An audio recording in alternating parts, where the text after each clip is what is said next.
ಇದು ಮೊಟ್ಟ ಮೊದಲಾಗಿ ಶಿವನವರು ಪಾರ್ವತಿಗೆ ಹೇಳಿಕೊಟ್ಟಿರೋ ಒಂದು ವಿದ್ಯೆ. ಯಾವುದೋ ಒಂದು ಡೆತ್ಗೂ ಕಾಸ್ ಆಗಿ ಇಲ್ಲ ಕಾನ್ಸಿಕ್ವೆನ್ಸ್ ಆಗಿ ಇರ್ಬೋದು, ಆ ಪ್ಲೇಸನ್ನೇ ವೈಟಲ್ ಪಾಯಿಂಟ್ಸ್ ಹೇಳ್ತಾರೆ. ನಮ್ಮ ಮೈಯಲ್ಲಿ ನೋಡಿದ್ರೆ 22,000 ನಾಡಿಗಳು ಇದೆ. ಮ್ಯಾನಿಪ್ಯುಲೇಷನ್ ಸ್ಟಿಮ್ಯುಲೇಷನ್ ಮಾಡಿದರೆ ಆ ಪ್ರಾಣ ವಾಪಸ್ ಬರುತ್ತೆ. ಇದನ್ನೇ ಮರ್ಮ ಚಿಕಿತ್ಸಾ ಅಂತ ಹೇಳ್ತಾರೆ.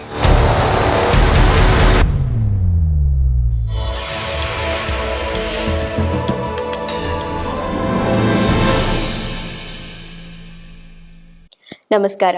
ಶ್ರೀ ಪರಿಪೂರ್ಣ ಸನಾತನ ಆಯುರ್ವೇದಿಕ್ ಆಸ್ಪತ್ರೆಯ ಯೂಟ್ಯೂಬ್ ಚಾನೆಲ್ಗೆ ತಮಗೆಲ್ಲರಿಗೂ ಆತ್ಮೀಯ ಸ್ವಾಗತ. ನಾನು ಇಂಚರ. ಇವತ್ತಿನ ನಮ್ಮ ಮಾತುಕತೆ ಮರ್ಮ ಚಿಕಿತ್ಸೆ ಅಂದ್ರೇನು, ಮರ್ಮ ಚಿಕಿತ್ಸೆ ಯಾವ ರೀತಿ ನಮ್ಮನ್ನು ಕಾಡುವಂತಹ ನಾನಾ ರೀತಿಯ ಆರೋಗ್ಯ ಸಮಸ್ಯೆಗಳಿಗೆ ಪರಿಹಾರ ನೀಡುತ್ತೆ ಅನ್ನೋದ್ರ ಬಗ್ಗೆ. ಇವತ್ತು ನಮ್ಮೊಂದಿಗಿದ್ದಾರೆ ಪ್ರಖ್ಯಾತ ನರರೋಗ ತಜ್ಞರು.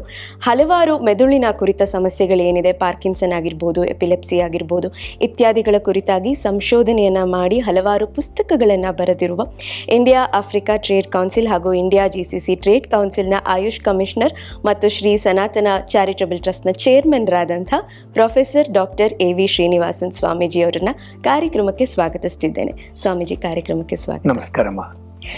ನಮಸ್ಕಾರ ಪ್ರಿಯ ವೀಕ್ಷಕರೇ. ನಾನೀಗ ಹೇಳಿದೆ ಮರ್ಮ ಚಿಕಿತ್ಸೆಯ ಬಗ್ಗೆ ಇವತ್ತು ನಾವು ಮಾತನಾಡ್ತಾ ಇದ್ದೀವಿ ಅಂತ ಹೇಳಿ. ಆಯುರ್ವೇದದ ಶಾಸ್ತ್ರೀಯ ದೃಷ್ಟಿಕೋನದಲ್ಲಿ ಮರ್ಮ ಚಿಕಿತ್ಸೆ ಅಂದ್ರೇನು? ಒಳ್ಳೆ ಪ್ರಶ್ನೆಮ್ಮ. ವೀಕ್ಷಕರೇ, ಇದು ನಮ್ಮದು ಆಯುರ್ವೇದ ಮುಂಚೆ ಇರೋದು ಸಿದ್ಧ ಪರಂಪರ. ಒಂದು ಸಾವಿರಾರು ವರ್ಷ ಮೀನ್ಸ್ ಯಾವತ್ತು ಇದು ಸೃಷ್ಟಿ ನಮ್ಮದು ಕ್ರಿಯೇಷನ್ ಆಗಿದೋ, ಮೀನ್ಸ್ ಜಗತ್ ಕ್ರಿಯೇಷನ್ ಆಗಿದೋ ಆವತ್ತಿನಿಂದ ಈ ಪರಂಪರ ಬರ್ತಾ ಇದೆ. ಈಗ ನಾವು ನೋಡಿದರೆ ನಾವು 7ನೇ ಮನ್ವಂತರದಲ್ಲಿ ಇದ್ವಿ. ಇದಕ್ಕೆ ಮುಂಚೆ 6 ಮನ್ವಂತರ ಇತ್ತು. ಒಂದೊಂದು ಮನ್ವಂತರದಲ್ಲಿ ಮಹರ್ಷಿಗಳು ಈ ವಿದ್ಯೆಯನ್ನು ತಗೊಂಡು ಬಂದಿದ್ದಾರೆ, ಒಂದು ಲೀನೇಜ್ ಆಗಿ ತಗೊಂಡು ಬಂದಿದ್ದಾರೆ. ಇದು ಮೊಟ್ಟ ಮೊದಲಾಗಿ ಶಿವನವರು ಪಾರ್ವತಿಗೆ ಹೇಳಿಕೊಟ್ಟಿರೋ ಒಂದು ವಿದ್ಯೆ. ಇದು ಯಾವ ಥರ ಆಗಿದೆ ಅಂದರೆ, ಒನ್ ಟೈಮ್ ಒಂದು ಇನ್ವೇಡರ್ ಮೀನ್ಸ್ ಫಾರೆಸ್ಟಲ್ಲಿ ಇನ್ವೇಡ್ ಮಾಡೋ ಅನಿಮಲ್ನು, ಅವನು ಒಂದು ಡೀರ್ನು ಶೂಟ್ ಮಾಡಬೇಕುಂಟು ಬೋ ಆ್ಯಂಡ್ ಆ್ಯರೋ ತಗೊಂಡು ಅವನು ಶೂಟ್ ಮಾಡೋದಕ್ಕೆ ಹೋಗ್ತಾ ಇದ್ದಾನೆ. ಒಂದು ಬ್ರಾಂಚಲ್ಲಿ ಕೂತ್ಕೊಂಡು ಅವ್ನು ಮಾಡೋ ಟೈಮಲ್ಲಿ ಇದು ಮರನಿಂದ ಕೆಳಗಡೆ ಬಿದ್ದುಬಿಡ್ತಾನೆ. ಬಿದ್ದಿನ ತಕ್ಷಣವೇ ಅವನು ಅನ್ಕಾನ್ಷಿಯಸ್ ಆಗಿ ಮೂರ್ಛವಾಗಿ ಬಿಡ್ತಾನೆ. ಇದು ನೋಡಿದ ತಕ್ಷಣ ಪಾರ್ವತಿ ಪರಮೇಶ್ವರನ್ನು ನೋಡಿ ಕೇಳ್ತಾರೆ, ಇವನು ಪ್ರಾಣ ಹೋಗಿದೆ, ಇವನು ಯಾತ್ರ ಈಗ ಜೀವನ ಕೊಡೋದು ಏನಾದರೂ ಇದಕ್ಕೆ ಉಪಾಯ ಇದಾ, ಇಲ್ಲ ಇವನು ವಯಸ್ಸಾಯ್ತಾ ಅಂತ ಕೇಳ್ತಾರೆ. ಅದಕ್ಕೂ ಶಿವನ್ ಹೇಳ್ತಾರೆ, ವಯಸ್ಸು ಇವನಿಗೂ ಆಯಿತು, ಆದ್ರೇನು ನೀವು ಕೇಳಿರೋ ಪ್ರಶ್ನೆಗೂ ಇವತ್ತು ನಾನು ಒಂದು ವಿದ್ಯೆ ನಿಮಗೂ ಕೊಡಬೇಕು ಇದ್ದೀನಿ. ಆ ವಿದ್ಯೆನೇ ಮರ್ಮ ಚಿಕಿತ್ಸೆ. ಈಗ ನಾನು ಅವನು ಒಂದು ವೈಟಲ್ ಪಾಯಿಂಟ್ ಇಲ್ಲ ಅಂದರೆ ನಾಡಿ ಇಂಟು ಹೇಳ್ತೀವಿ, ಅದರಲ್ಲಿ ನಾನು ನನ್ನ ತ್ರಿಶೂಲನ ಇಡ್ತೀನಿ, ಅದರಿಂದ ಅವನಿಗೂ ಜೀವನ ವಾಪಸ್ ಬರುತ್ತೆ ಅಂಟು ಅವರು ಪ್ರಾಣ ಹೋಗಿರೋ ಏರಿಯಾ ಅಂದರೆ ನ್ಯಾವಲ್, ಆ ನ್ಯಾವಲ್ನಿಂದ ಪ್ರಾಣ ಹೋಗೋದು ಇದು ವೇದಾಂತದಲ್ಲಿ ಹೇಳಿದ್ದಾರೆ, ಉಪನಿಷತ್ಗಳಿಗೆ ಹೇಳಿದ್ದಾರೆ. ಅದರಿಂದ ಅಲ್ಲಿ ಅವನ ನ್ಯಾವಲಲ್ಲಿ ಇದು ತ್ರಿಶೂಲನ ಇಟ್ಟ ತಕ್ಷಣ ಅವನಿಗೂ ಪ್ರಾಣ ವಾಪಸ್ ಬರುತ್ತೆ. ಅದು ಬಂದ ತಕ್ಷಣನೇ ಇದು ಏನು ವಿದ್ಯೆ, ಈ ಮರ್ಮ ಚಿಕಿತ್ಸೆ ಏನು ಅಂಟು ಪಾರ್ವತಿ ಅವರು ಕೇಳ್ತಾರೆ. ಇದು ಶಿವಪುರಾಣದಲ್ಲಿ ವಿಶೇಷವಾಗಿ ಮರ್ಮ ಚಿಕಿತ್ಸೆ ಬಗ್ಗೆ ಹೇಳಿದೆ. ಈ ಮರ್ಮ ಅಂದ್ರೇನೆ ಏನು ಅಂದರೆ ಮಾರೇತಿ ಇತಿ ಮರ್ಮಾನಿ ಅಂಟು ಸಂಸ್ಕೃತದಲ್ಲಿ ಹೇಳಿದ್ದಾರೆ.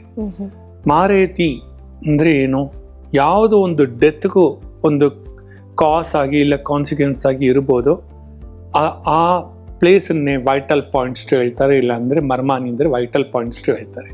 ಸೊ ಈಗ ನಮಗೂ ಎಷ್ಟೋ ಏಟು ಬಿತ್ತಾ ಇದೆ, ತಲೆಗೂ ಬಿದ್ಬೋದು, ಇಲ್ಲ ಅಂದರೆ ಯಾವುದಾದ್ರು ಒಂದು ಅಂಗದಲ್ಲಿ ಒಂದು ಮೈಯಲ್ಲಿ ಬಿದ್ಬೋದು.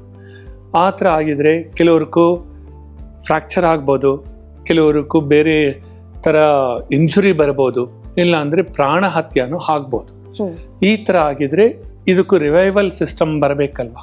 ಹೌದು. ಈಗ ಪ್ರಾಚೀನ ಕಾಲದಲ್ಲಿ ಯಾವತ್ತು ಕನ್ವೆನ್ಷನಲ್ ಸಿಸ್ಟಮ್ ಆಫ್ ಮೆಡಿಸಿನ್ಸ್ ಇಲ್ಲವೋ ಆವತ್ತು ಅವ್ರು ಯಾವ ಥರ ಸರಿಪಡಿಸಿದ್ದಾರೆ. ಒಂದು ಫ್ರ್ಯಾಕ್ಚರ್ ಆಗಿದ್ರೆ ಏನು ಮಾಡಿದ್ದಾರೆ, ಸರ್ಜರಿ ಯಾವ ಥರ ಮಾಡಿದ್ದಾರೆ, ಸರ್ಜರಿ ಬಗ್ಗೆ ಯಾರಿಗೂ ಅಷ್ಟು ಗೊತ್ತಿಲ್ಲ, ನಾಲೆಜು ಇಲ್ಲ. ಸೊ ಆವತ್ತು ನೀವು ನೋಡಿದರೆ ಆ ಮನ್ವಂತರದಲ್ಲಿ ಬಂದಿರೋ ಒಂದು ಮಹರ್ಷಿಗಳೇ ಚರಕರು, ಸುಶ್ರುತರು, ಬೇಲರು, ಅದಾದ್ಮೇಲೆ ಇನ್ನೂ ಋಷಿಗಳು ಬರ್ತಾನೆ ಇದ್ದಾರೆ, ಅವರೇ ಹೇಳ್ಕೊಟ್ಟಿರೋ ಈ ವಿದ್ಯೆಗಳು.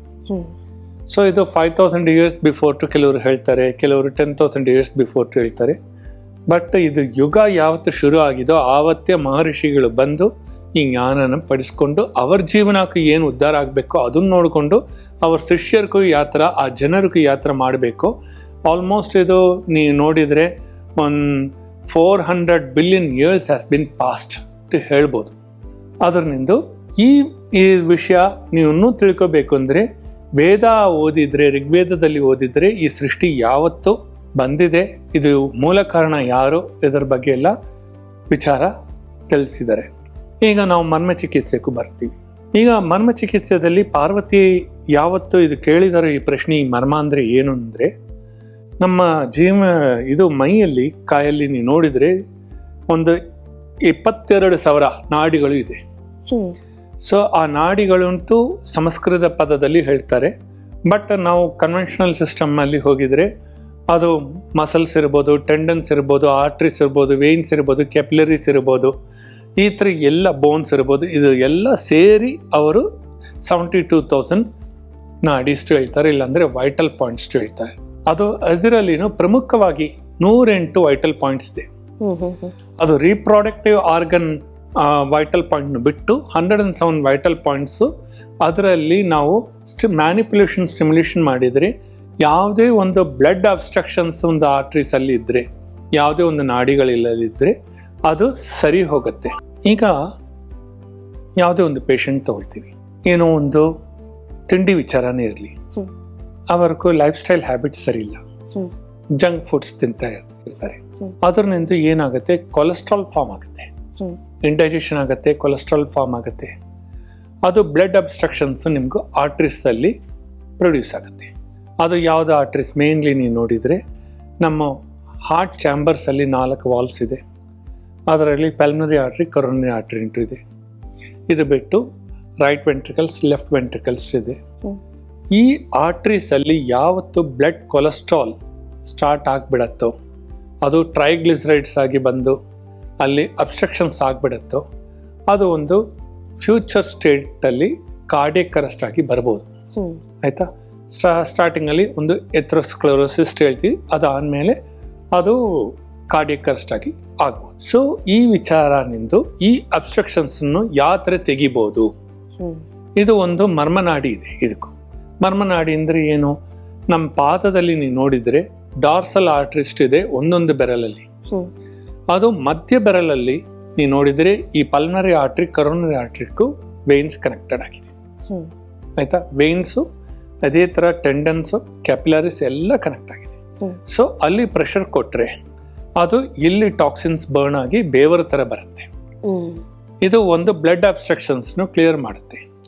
ಇದೇ ಸಿಸ್ಟಮ್ನು ಅಕ್ಯುಪ್ರೆಷರ್ ಟು ಇಂಗ್ಲೀಷಲ್ಲಿ ಹೇಳಿದ್ದಾರೆ. ಹೀಗೆ ನಾನು ವಾಪಸ್ ಬರ್ತೀನಿ. ಪಾರ್ವತಿ ಯಾತ್ರೆ ಇದು ತಿಳಿಸ್ಕೊಂಡಿದ್ದಾಳೆ. ಈ ವಿಚಾರ ನೋಡಿದ ತಕ್ಷಣ ಒಂದು ನಾಭಿನಿಂದ ಪ್ರಾಣ ಹೋಗ್ತಾ ಇದೆ ಅಂತ ವೇದದಲ್ಲಿ ಹೇಳಿರೋದಿನಿಂದ ಅಲ್ಲೇ ಆ ಪ್ರಾಣನು ಕೊಡೋದಕ್ಕೂ ಒಂದು ಅವಕಾಶ ಇದಾ ತು ಈ ಪ್ರಶ್ನೆ ಶಿವನು ಕೇಳಿದ್ದಾರೆ. ಅದಕ್ಕೆ ಅವ್ರು ಹೇಳಿದ್ದಾರೆ, ಅದಕ್ಕೆ ಅದನ್ನು ಹೇಳಿರೋದು ಮಾರೇತಿ ಇತಿ ಮರ್ಮಾನಿ. ಎಲ್ಲಿ ಪ್ರಾಣ ಹೋಗಿದೋ ಆ ವೈಟಲ್ ಪಾಯಿಂಟೇ the main source to give back the life. So ಈಗ ಅದು ರಿಟೈನ್ ಮಾಡಬೇಕು ಆ ಲೈಫನ್ನು, ಆ ಥರ ಇದ್ದರೆ ಅದು ಯಾವ ಥರ ರಿಟೈನ್ ಮಾಡುತ್ತೆ? ಈಗ ಒಬ್ಬನಿಗೂ ಉಸಿರಾಟ ತೊಂದರೆ ಇದೆ, ಅದು ರೆಸ್ಪಿರೇಟರಿ ಆರ್ಗನಲ್ಲಿ ಇರುತ್ತೆ. ಈಗ ರೆಸ್ಪಿರೇಟರಿ ಆರ್ಗನಲ್ಲಿ ಇದ್ದರೆ ಎಲ್ಲರೂ ಏನು ಮಾಡ್ತಾರೆ? ಲಂಗ್ಸಲ್ಲಿ ಏನಾದರೂ ನೀರು ಸೇರ್ಕೊಂಡಿದಾ, ಅದು ತೆಗಿಬೋದಾ, ಈ ಥರ ನೋಡ್ತಾರೆ. ಅದೇ ರೀತಿಯಾಗಿ ಆ ಕಾಲದಲ್ಲಿ ತೆಗೆಯೋದಕ್ಕೂ ಯಾವುದು ಒಂದು ಸೋರ್ಸ್ ಇಲ್ಲ. ಅದರಿಂದ ಅವ್ರು ಏನು ಮಾಡ್ತಾರೆ ಅಂದರೆ ಬೇರೆ ಬೇರೆ ಮೂಲಿಕೆಯಿಂದ ಅವ್ರ ಎಣ್ಣೆನೂ ಎಕ್ಸ್ಟ್ರಾಕ್ಟ್ ಮಾಡಿ ನಾಭಿಯಲ್ಲಿ ಹಾಕ್ತಾರೆ. ನಾಭಿ ಯಾಕೆ ಮೂಲ ಕಾರಣ ಅಂದರೆ ಅದು ಬಂದು ನಾವು ಹೊಟ್ಟೆನೆ ಮಧ್ಯಪ್ರದೇಶ ಹೇಳ್ತೀವಿ. ಮಧ್ಯಪ್ರದೇಶಲ್ಲಿ ಏನಾದರೂ ಒಂದು ಸಮಸ್ಯೆ ಬಂದರೆ ಅದು ನಾರ್ತ್ ಇಂಡಿಯಾ ಆಗಲಿ, ಇಲ್ಲಾಂದರೆ ಸೌತ್ ಇಂಡಿಯಾ ಆಗಲಿ, ಇಲ್ಲ ಈಸ್ಟ್ ವೆಸ್ಟ್ ಆಗಲಿ, ಎಲ್ಲ ಕಡೆನೂ ಸಮಸ್ಯೆ ಬಂದು ಬಿಡುತ್ತೆ.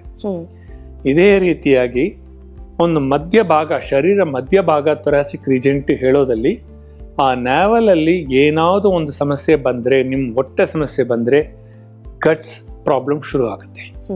ಗಟ್ ಪ್ರಾಬ್ಲಮ್ ಶುರು ಆಗಿಬಿಟ್ರೆ ಇಂಡೈಜೆಷನ್, ಹೈಪರ್ ಅಸಿಡಿಟಿ, ಡಿಹೈಡ್ರೇಷನು, ಈ ಥರ ಚಿಕ್ಕ ಚಿಕ್ಕ ಸಮಸ್ಯೆಗಳಿಂದ ದೊಡ್ಡದಾಗಿ ಅದು ಶುರು ಆಗುತ್ತೆ. ಅದರಿಂದ ಯಾರೊಬ್ಬರು ಒಂದು ಊಟನೋ ಒಂದು ತಿಂಡಿನೋ ತಿಂತಾರೋ ಅದು ಯಾವ ಥರ ತಿನ್ನಬೇಕು ಅಂತೂ ಒಂದು ಪದ್ಧತಿ ಹೇಳಿದ್ದಾರೆ ವೇದಾಂತದಲ್ಲಿ.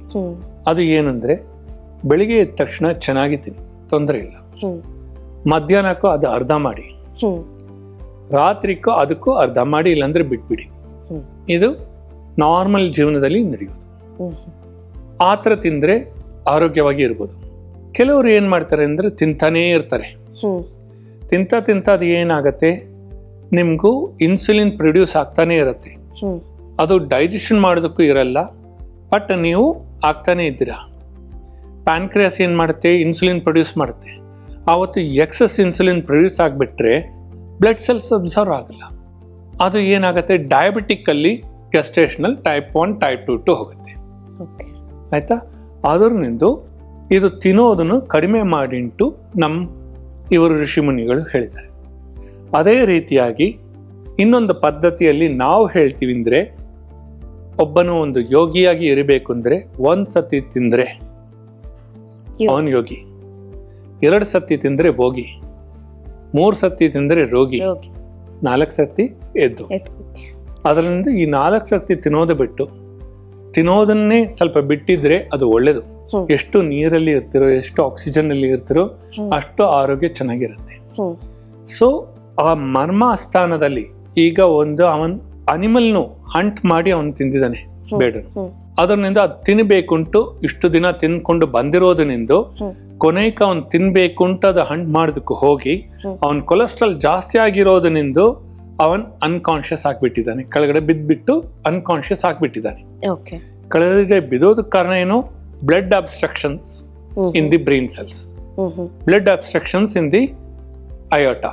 ಇದು 2 ಕಡೆ ಬ್ಲಡ್ ಅಬ್ಸ್ಟ್ರಕ್ಷನ್ಸ್ ಬಂದ್ಬಿಟ್ರೆ ಏನಾಗತ್ತೆ, ತಲೆ ಸುತ್ತತ್ತೆ, ಕೆಳಗಡೆ ಬಿತ್ತಾರೆ. ಅವನ್ಕಾಗಿರೋದು ಅದೇ ಕಾರಣ. ಅನಿಮಲ್ಸ್ ಅಲ್ಲಿ ನೀವು ನೋಡಿದ್ರೆ ಪ್ರೋಟೀನ್ಸ್ ತುಂಬಾ ಜಾಸ್ತಿ ಇರುತ್ತೆ. ಅದು ಡೈಜೆಷನ್ ಮಾಡೋದಕ್ಕೂ ನಿಮ್ಗೂ ಅಷ್ಟು ಶಕ್ತಿ ಬೇಕು, ನೀವು ಅಷ್ಟು ಕೆಲಸ ಮಾಡಬೇಕು. ನೀವು ಕೆಲಸ ತುಂಬ ಇದ್ರೆ, ಅದು ಫಿಸಿಕಲ್ ಎಕ್ಸಸೈಸಸ್ ತುಂಬ ಇದ್ರೆ ಆವತ್ತು ಅನಿಮಲ್ ಪ್ರೋಟೀನ್ಸ್ ನೀವು ಈಸಿಯಾಗಿ ಡೈಜೆಸ್ಟ್ ಮಾಡ್ಬೋದು.